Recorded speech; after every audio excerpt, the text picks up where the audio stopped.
Hello everyone. Before we start today's video, if you could all do me a solid and lightly tap the like button, perhaps share the video about and leave a comment. If you are not subscribed, subscribe as well. It would greatly help this channel. Thank you very much.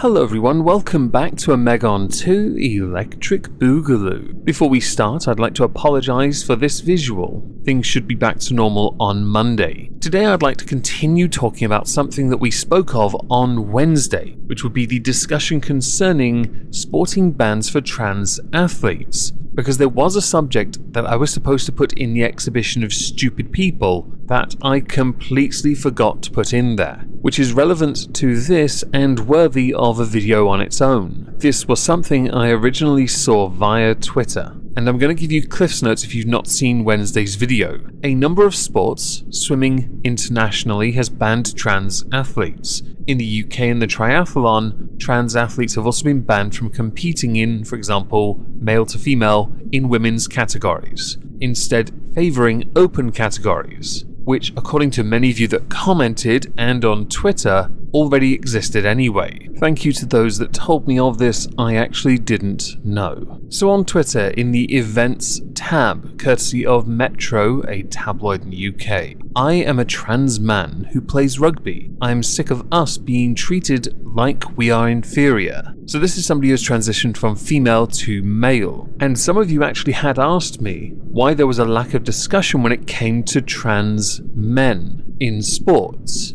And the reason why is because there aren't many that actually are known, if at all in fact, which is not intended as a slight, just a statement of what it is. A tautology, I guess. Now, I retweeted this by saying wheelchair rugby, and you mention inferiority surrounding gender. A tad strange, to be honest. And there's a point there because I'm not entirely sure, in disabled sporting, especially rugby of all things, how gender or sex play much of a factor, when in reality, if you really want to screw someone up, you get your wheels stuck with theirs and stop them moving. The article in question is written by Verity Smith, the person in the picture. My rugby career started when I was 11. Rugby, for those who don't know, is American football with less breaks and no armour. I was much bigger than the girls on my team and struggled to get games against the under 16 and 19 teams. So my coach rang my dad and asked if I was allowed to play for the open age women's team. The first game I played, I tackled and subsequently wiped out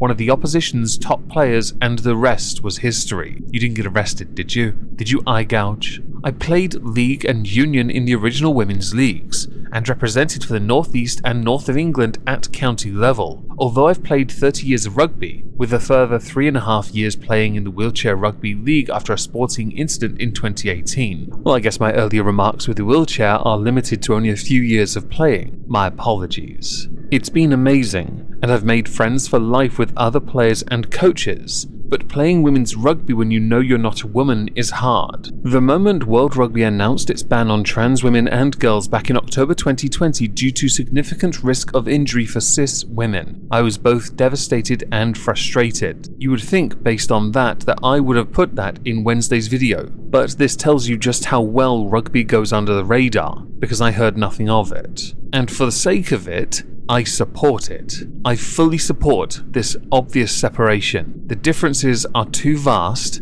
and I have watched rugby matches in the women's league and the men's. It is very aggressive, very, very powerful, very, very messy. And I don't mean this as a dig. If you had someone who had transitioned as an adult male in the women's league, the risk to harm because of the benefits that person had would still be felt. And many sporting leagues would want to protect themselves from potential lawsuits brought on by injuries that they could not control because they allowed something to happen, which means they are then responsible for it. Now, there is a thought I'd like to air concerning why it is many sporting governing bodies have taken so long to respond to the inclusion or exclusion of transgender athletes within men or women categories. When it comes to men, I've not really seen much in the way of exclusion, which is why this article is fascinating. When it comes to women, I think one of the reasons why is because optics played a huge part,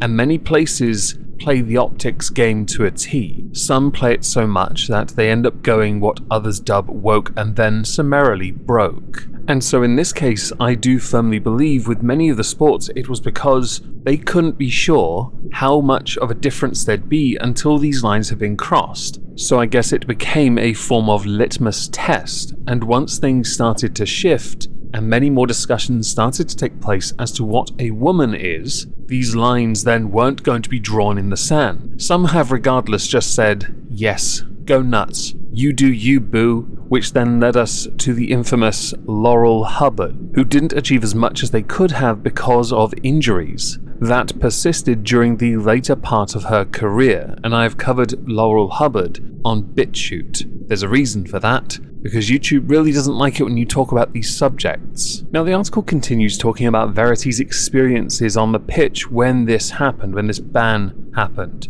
along with injuries, being outed by multiple people, having stories sold at Verity's expense, none of which I find remotely fair. But if we scroll down a bit further, we get to parts that I think are more pertinent to this story. As it stands, trans women and girls are being banned from sports without any proof of an advantage outside of gender critics and overzealous journalists peddling false narratives. And furthermore, trans women aren't taking over women's sports either. At present, there are only 2 openly trans women playing rugby union in England, out of around 37,000 players. Amongst the furore, trans men who play sports are forgotten. Since we are assigned female at birth, we are seen as inferior in sport. The conversation is that boys are better than girls, so therefore we couldn't possibly compete with men. There are many sports that exist where women are able to play with men as well, and in almost every instance, the women have not done as well as the men. Yes, they are trailblazers in their own right,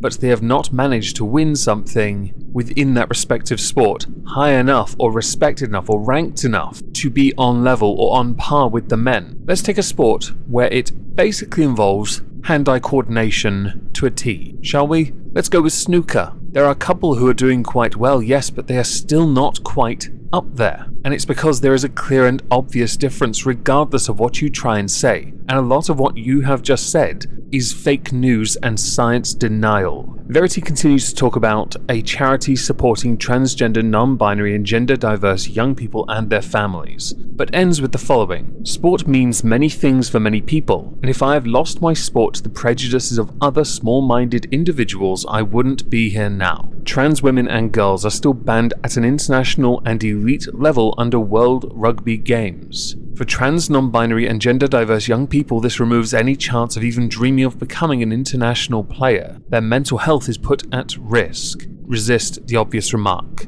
If we take trans out of the equation, they are just kids the same as everybody else. Why should they miss out? I don't think anyone is saying they should miss out. I think a lot of people are saying you need to know who you are first. And if that isn't somebody that can in any way be allowed to compete in certain sports because of advantages or disadvantages, or you're just not at that level, then that is what it is. A tautology again. I feel like we're going to be doing a few of those. There is a lot of appeal to emotion here, and I don't find it remotely helpful in the discussion of including or excluding people from sports. And I think because of that unwillingness to have these very difficult discussions, there are always going to be people very upset that they can't be included. Do try to remember here in sports, there has to be a winner and a loser. So many teams, organizations aren't going to be interested in the virtue of using somebody that may have an advantage or disadvantage if they know the optics don't help them in the long run. But I could be wrong, and if I am, you should let me know in the comments down below.